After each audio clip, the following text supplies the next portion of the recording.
사도 베드로의 설교를 듣고 회개하고 세례를 받은 유대인들이 3천 명이 넘었다고 했습니다. 얼마 전까지만 해도 다락방에 모여서 기도하던 숫자는 약 120명이었었습니다. 근데 자고 일어나 보니까 하루아침에 교인이 배가 수준이 아니라 3천 명 이상, 그것도 남자만 3천 명 이상의 교회가 돼버린 겁니다. 사도들은 그 이전에 단 한 번도 3천 명 이상의 어떤 공동체나 조직을 이끌 생각을 해본 적이 없습니다.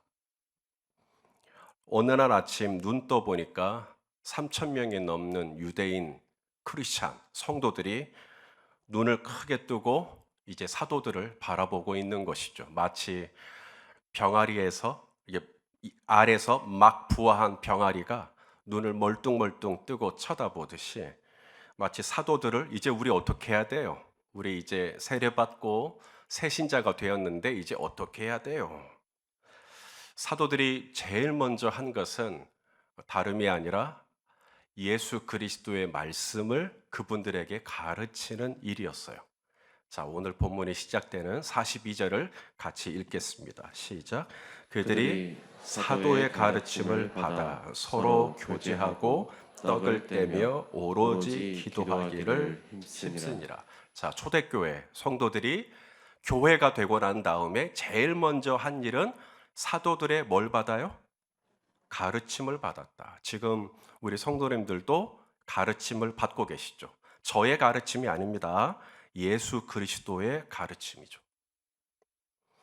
아직 교회라고 이 공동체의 이름을 교회라고 명명하기도 전에 사도들이 눈앞에 펼쳐져 있는 이 3천 명이 넘는 이 교인들을 상대로 제일 먼저 한 일은 말씀을 전하는 일이었다는 거예요.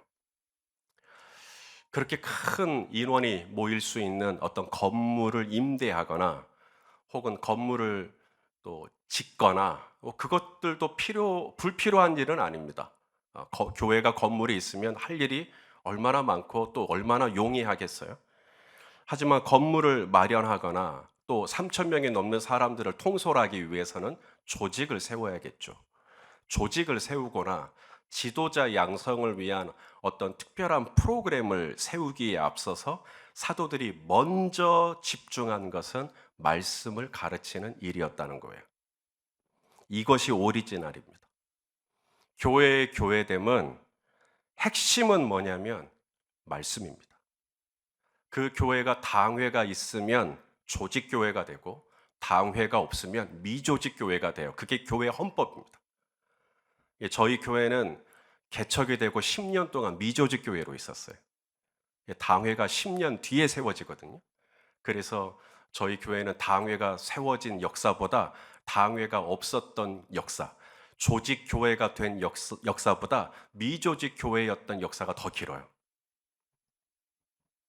하지만 그것은 헌법이 얘기하는 거고 하나님의 편에서 볼 때 진짜 조직교회, 하나님 편에서 볼 때 진짜 교회, 그것은 당회가 있냐 없냐, 재직회가 있냐 없냐, 남선교회나 여전도회가 있냐 없냐가 아니라 말씀이 있으면 교회고 말씀이 없으면 교회가 아닙니다.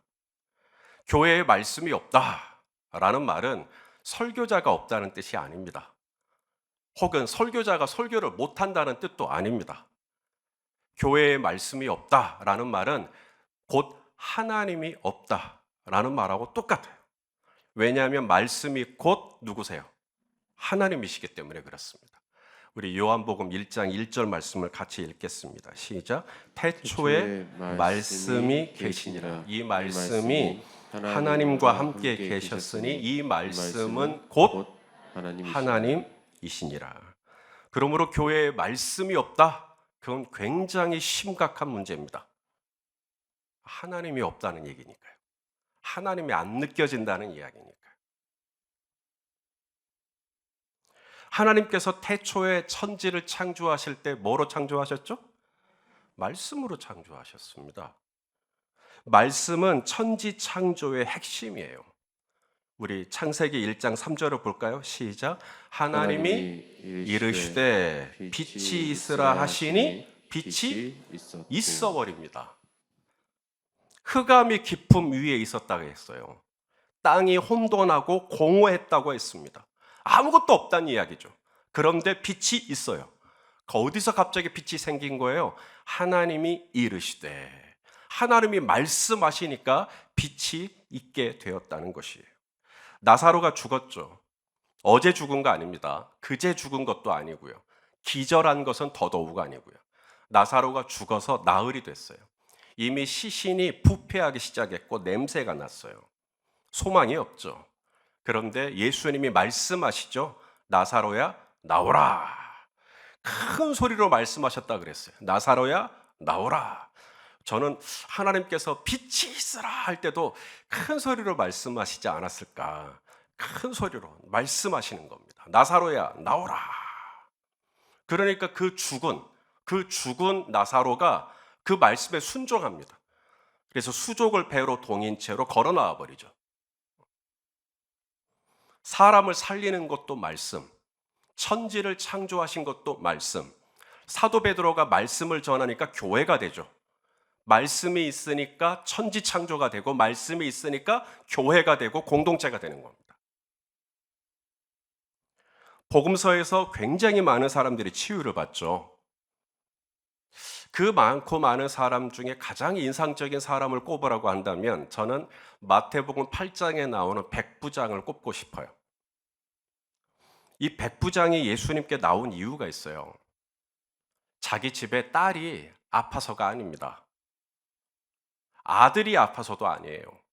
아내가 아파서도 아닙니다. 본인이 아파서도 아니에요. 백부장이 예수님께, 가버나움에 있는 예수님께 나온 이유는 자기 집에 하인이 지금 아프다는 거예요. 여러분, 예수님 당시 주 1세기 하인들의 존재는, 가치는 쓰다가 마음에 안 들면 버릴 수 있는 존재예요. 인격이 없습니다. 사람 말을 알아들을 줄 아는 기계, 이게 당시 하인들에 대한 개념이었어요. 그런데 이 하인이 아프다? 그래서 그 하인을 쓸 수가 없다? 그냥 잘라버리면 되는 일입니다.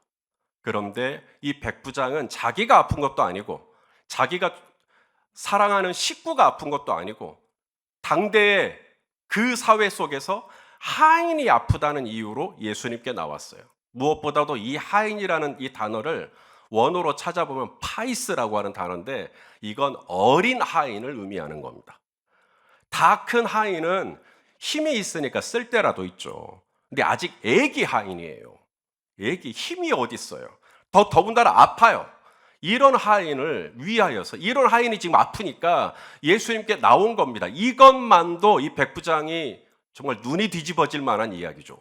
어떻게 그럴 수가 있지?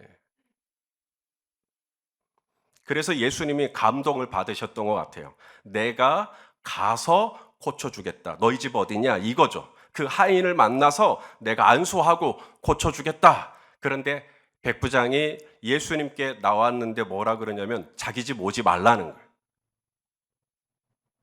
자기 집 오지 말라. 아니, 자기 하인을 고쳐달라고 말은 하는데, 고쳐주겠다는데 오지지는 말라는 거예요. 그러면서 뭐라 그러냐면 말씀만 하옵소서 그래요.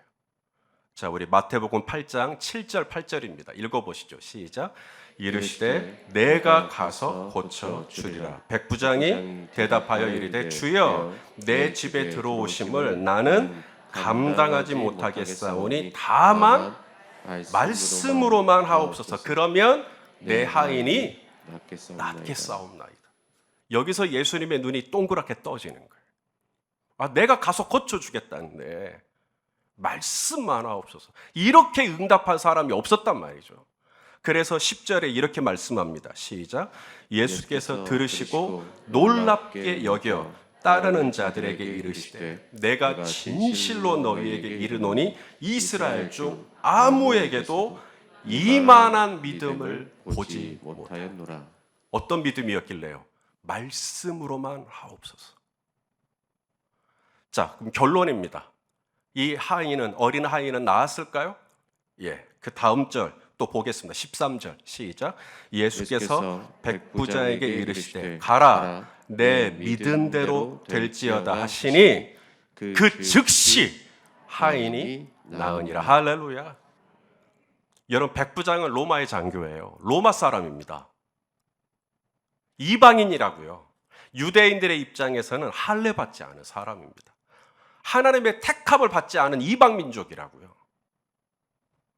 그런데 이 백부장도 뭘 믿어요? 말씀을 믿어요. 말씀을 믿었다라는 것은 그냥 말씀만 믿었다는 얘기가 아니죠. 말씀을 믿었다라는 것은 곧 말씀이신 누구를 믿어요? 하나님을 믿고 있는 겁니다.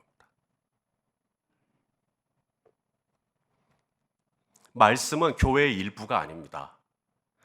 말씀이 좀 약하면 찬양이 좋으면 됐지. 말씀이 좀 약하면 기도가 뜨거우면 됐지. 말씀이 좀 약하면 그래도 성도 간의 교제가 좋으면 됐지.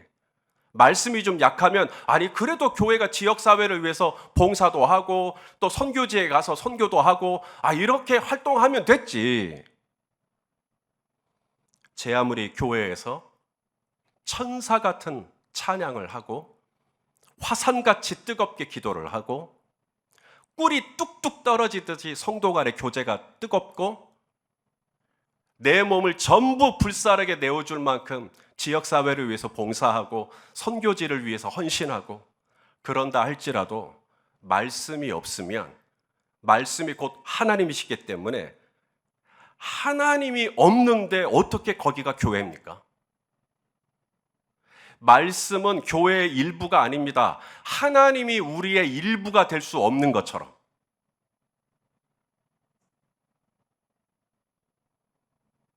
이스라엘이 애굽에서 나와서 시내산에 도착을 했을 때 하나님이 이스라엘 백성들에게 교회를 주셨습니다.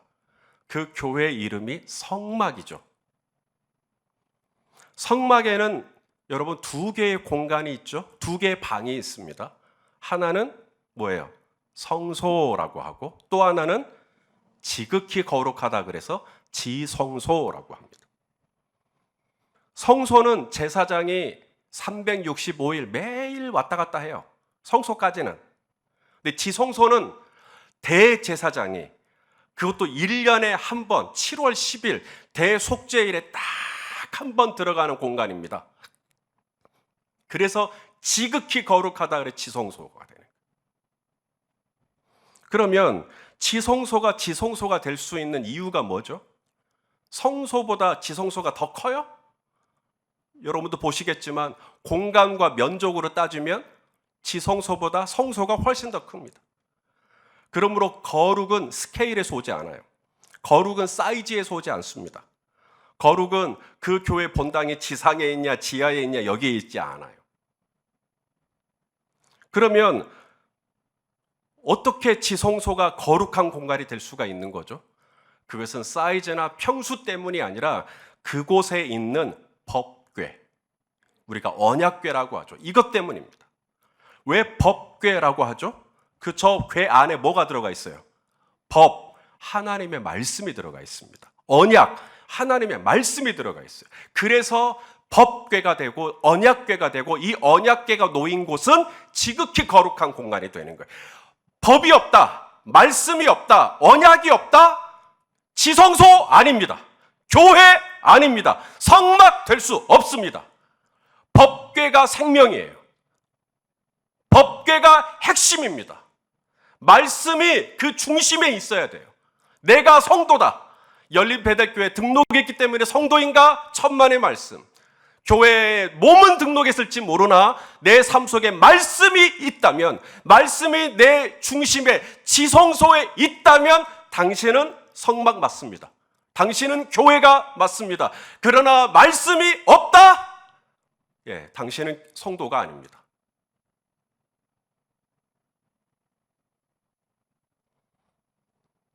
다윗이 왕이 되고 그토록 하나님의 법궤를 본인이 사는 궁으로 모셔오려고 했던 이유도 바로 이것 때문이에요. 이 법궤가 모양이 멋있다더라. 이 법궤가 아카시아 시띠 나무로 만들었는데 궁금해. 또 이 법궤가 금으로 다 입혀져 있는데 어떻게 됐는지 궁금해. 그래서 모양을 내려고 어떤 폼을 잡으려고 법궤를 모시려고 했던 게 아닙니다. 다윗이 하나님의 언약궤를 자신이 사는 성으로, 자신이 사는 일상 안으로, 자신이 사는 가정 안으로, 자신이 사는 이 삶의 자리로 모시려고 했던 이유는 딱 하나, 바로 하나님의 말씀이 그 안에 있기 때문에, 그 말씀을 자신의 삶의 중앙에 모시고 싶은 거죠. 말씀이 곧 하나님이시기 때문에. 그래서 하나님이 다윗을 보고 내가 이새의 아들 다윗을 만나니 내 마음이 합하다 그런 거예요. 왜냐하면 다윗은 말씀을 정금같이 사모하거든요. 송이꿀보다 더 달다고 말씀을 사모하거든요.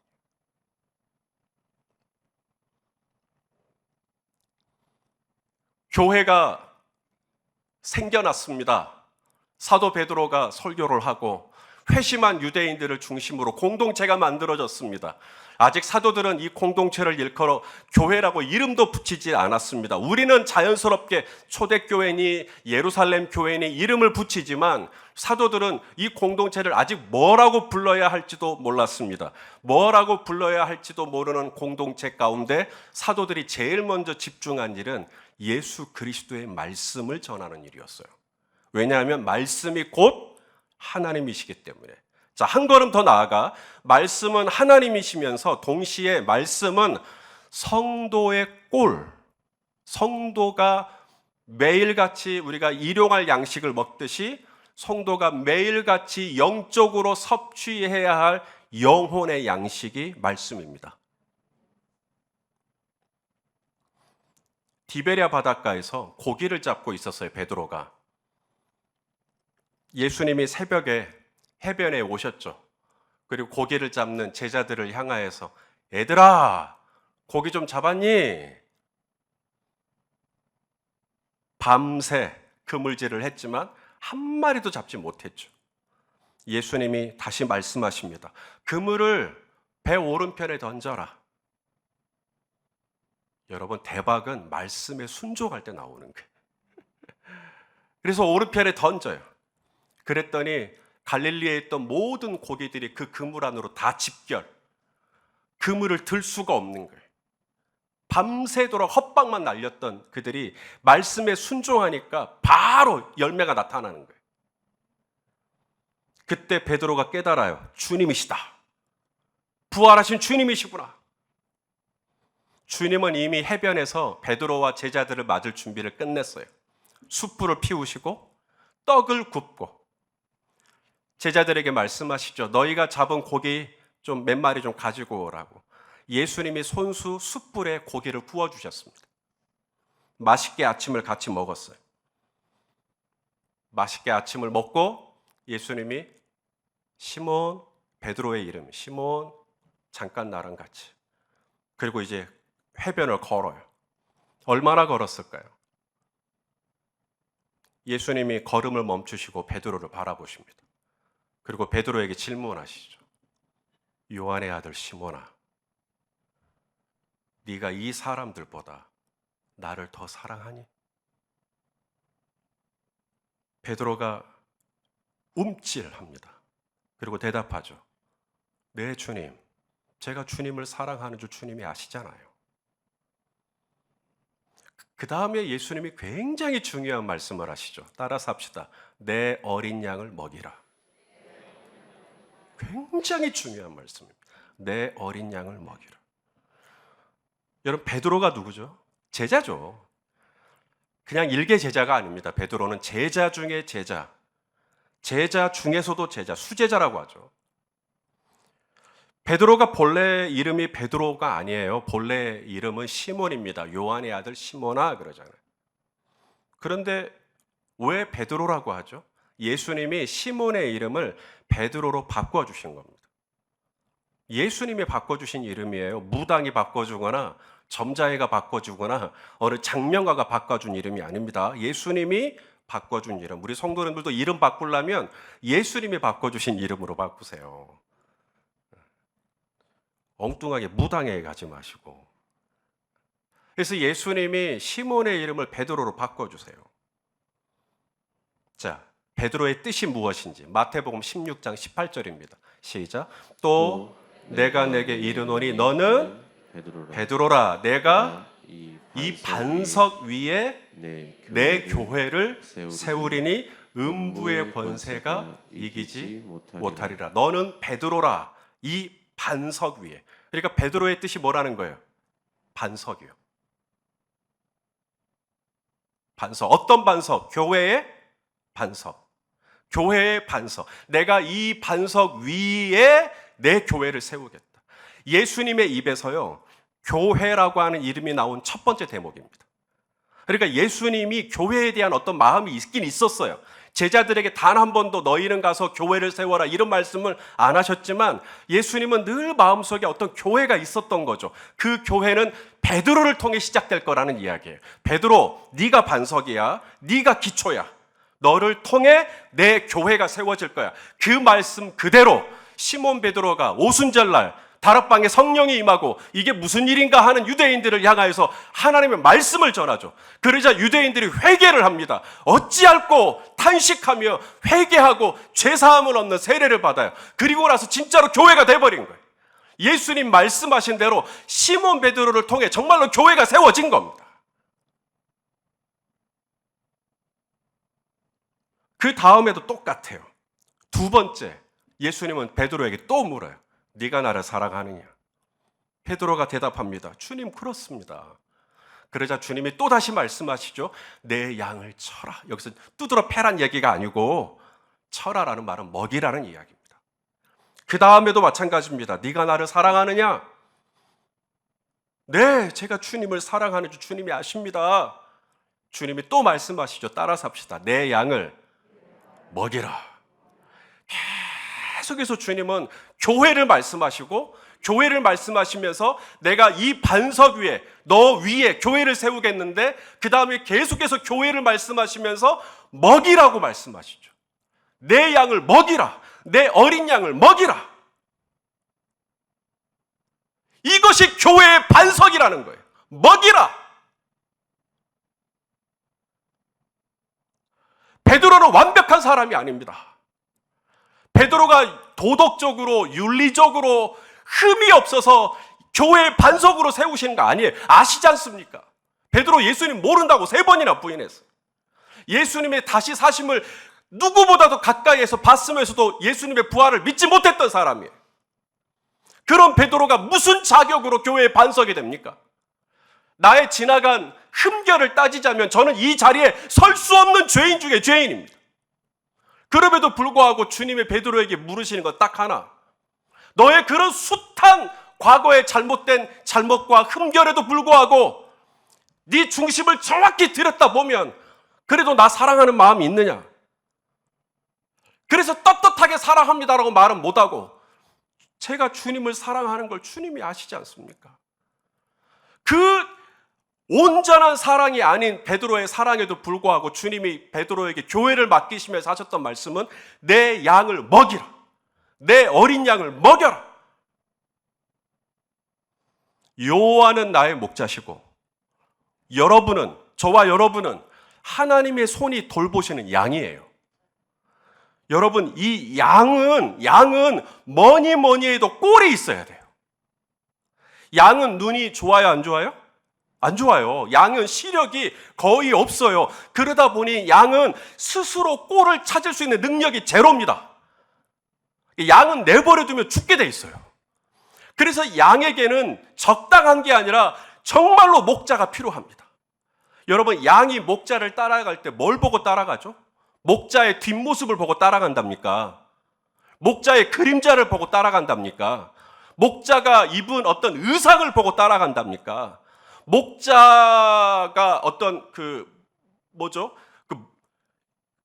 등치를 보고 따라간답니까? 그런 거 아니에요. 양이 목자를 따라가는 유일한 수단은 딱 하나죠. 목자의 뭐예요? 음성입니다. 목자의 음성을 듣는 양은 살고 목자의 음성을 듣지 못하면 그 양은 수명을 보장받을 수가 없어요. 말씀이 있으면 살고 말씀이 없으면 보장받을 수 없는 게 양입니다.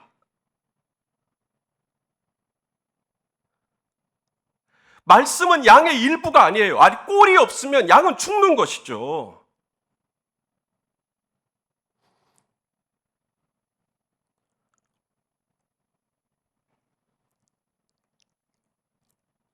시몬 베드로를 교회의 반석으로 내 교회를 세우겠다라고 말씀하신 이후에 예수님께서 시몬 베드로에게 말씀하신 건 딱 하나였어요. 내가 너에게 양들을 맡길 건데, 손목사 너에게 내가 양들을 맡길 건데 내 양들을 먹여라. 내 양들을 먹여라. 내 어린 양들을 먹여라. 우리 성도님들은 지금 저희 교회에서 이 말씀의 꼴을 어떻게 흡족하게 만족스럽게 섭취를 받고 계신지 모르겠습니다. 이 강단에서 선포되어지는 제가 열심히 또 한 주간 지은 이 밥맛이 여러분들에게 어떠신지 궁금합니다. 지금도 아무 말 안 하시죠? 여러분, 사람이 배가 고프면 어떻게 되죠? 배가 고프면 인상이 좋아집니까? 인상이 점점 이상해집니까? 사람이 배가 고프면 우리 이 뇌가 먹는 게 포도당인데 사람이 배가 고프면 이 포도당이 나오지를 않으니까 음식을 안 먹으니까 그래서 이제 뇌가 복잡해지면서 사람의 감정이 다운된다는 거 아니에요. 과학적으로. 그러니까 먹어야 된다. 다이어트 하지 마시고. 아브라함 링컨이 그런 이야기를 했어요. 아마 아시는 분 많을 거예요. 사람이 나이가 40이 넘으면 40이 넘으면 자기 인상에 책임을 져야 한대. 지 인상은 저런데.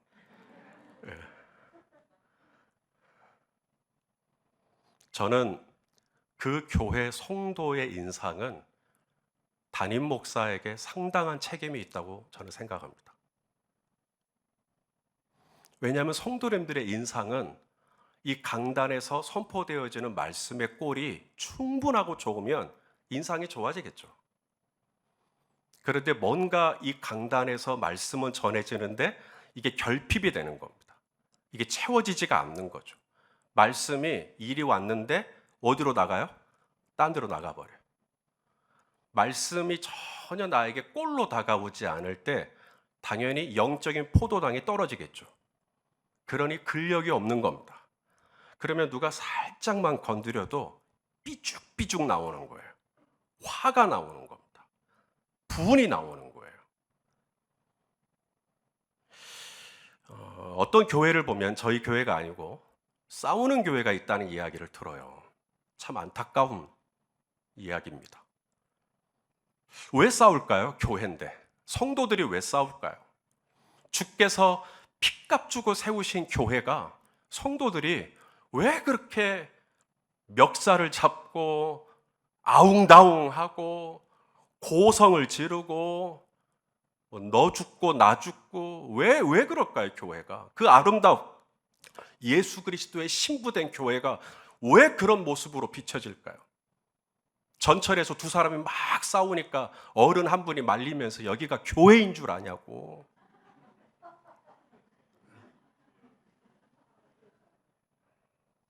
왜 그러죠?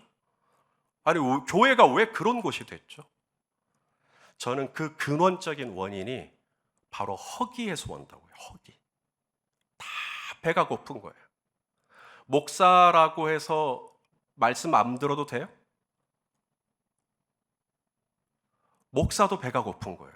목사도 늘 말씀을 전하는 자지만 나도 밥을 먹어야죠.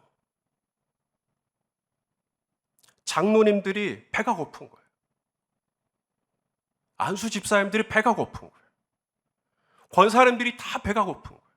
성도님들이 다 배가 고픈 거예요. 그러니까 사랑하고 축복합니다라고 하는데 계속 인상이 이렇게 되는 거예요. 말은 안 하지만. 이게 마스크를 눈으로 가려야 되는데 입만 가리고 있으니까 이게 다 드러나는 거예요. 배고파서 저러시구나. 배고파서 그러죠. 아직 건물이 세워지지도 않았어요. 아직 조직이 만들어지지도 않았습니다. 노예에서는, 헌법에서는 조직이 만들어지지 않잖아요. 당회가 세워지지 않잖아요. 그러면 교회라고도 안 해요. 전도처라고 해요. 아직 사도들도 이 많은 회심한 유대인들을 어떻게 통제해야 할지 가늠을 못 잡고 있는 그때에 사도들이 붙들었던 프라이오리티, 최우선의 가치는 뭐냐면 예수 그리스도의 말씀을 이 공동체에 가르치는 일이었어요. 말씀이 교회입니다. 말씀이 하나님입니다. 말씀이 성도의 밥입니다. 교회가 점심을 안 줘서 성도들이 짜증내는 게 아닙니다.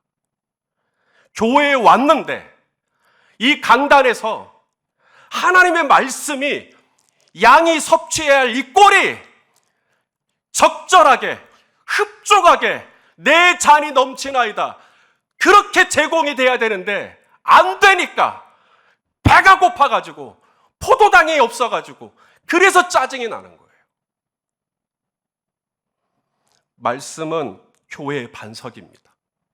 말씀은 교회의 기둥입니다. 말씀은 교회의 지붕이에요. 말씀이 교회를 교회되게 하고 말씀이 성도를 성도되게 하는 겁니다. 목사로서 일이 많죠. 여러 회의들을 제가 주재해야 합니다. 상담을 해야 합니다. 또 신방을 해야 합니다. 성도님들이 애경사가 있으면 챙겨야 합니다. 교회 대표이기 때문에 노회에서 부르든 어디서 부르든 대표이기 때문에 가야 합니다. 그리고 대변을 해야 합니다. 목사로서 참 많고 많은 일이 있지만 하나님이 저에게 너는 나를 사랑하니? 예수님을 사랑한다는 말은 예수님의 몸인 교회를 사랑하니라는 질문이거든요. 요한의 아들 시몬아, 손목사야, 너는 열린 베들교회를 사랑하니? 제가 정말로 이 교회를 사랑하는 방법, 제가 정말 우리 공동체를 사랑하는 방법이 뭘까? 우리 성도님들을 사랑하는 방법이 뭘까? 다른 걸 제쳐두고 사랑을 얘기할 수가 없어요. 내 어린 양을 먹이는 것. 이것이 그 어떤 상담보다, 그 어떤 신방보다, 그 어떤 세미나를 다니거나 그 어떤 행사를 하는 것보다 제가 가장 시급해하고 저에게 주어진 가장 중요한 일, 이 세상에 그 어떤 사역과도 바꿀 수 없는 유일한 프라이오리티가 있다면 그것은 말씀을 전하는 일이죠.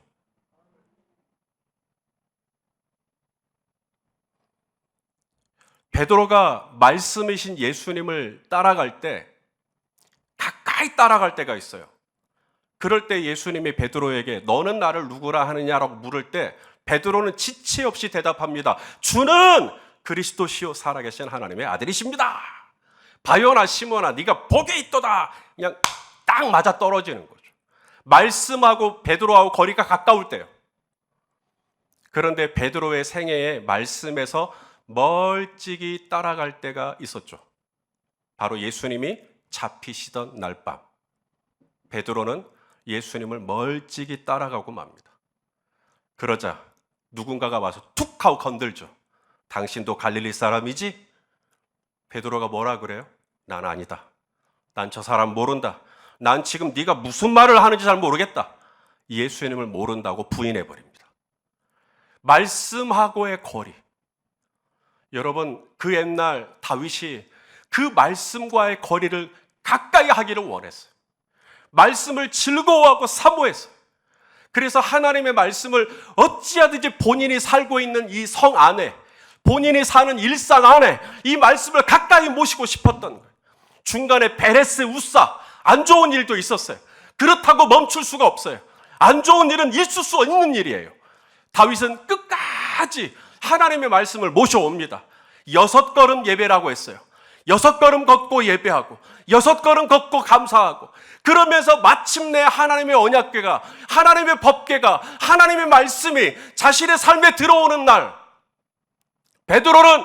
다윗은 기뻐 뛰놀며 하나님 앞에 춤을 추며 하나님의 말씀을 환영하고 말씀이신 하나님, 저의 삶 속에 들어오시옵소서. 저의 삶을 통치하시옵소서. 저의 삶을 다스려 주시옵소서. 제가 왕이나 저는 왕의 종일 뿐, 저의 진정한 왕은, 이 나라의 왕은 오직 여호와 하나님뿐이오니 주여 말씀하시옵소서.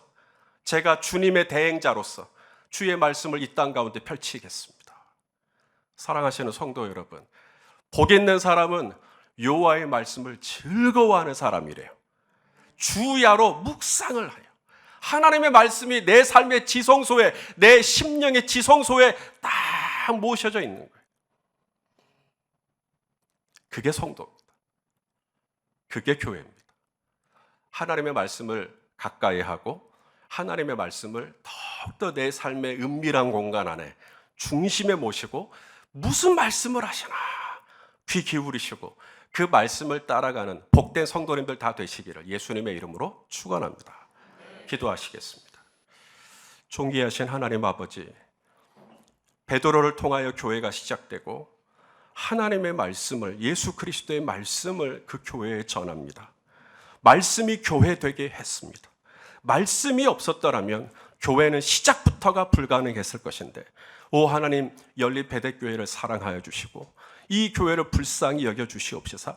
주님 오시는 그날까지 말씀의 꼴이 멈추지 않게 하여 주시옵시고, 강단에서 우리 성도님들이 흡족하게 먹고도 남음이 있는 그런 이 영의 양식이 제공될 수 있도록 이 강단을 기름 부어 주시옵소서.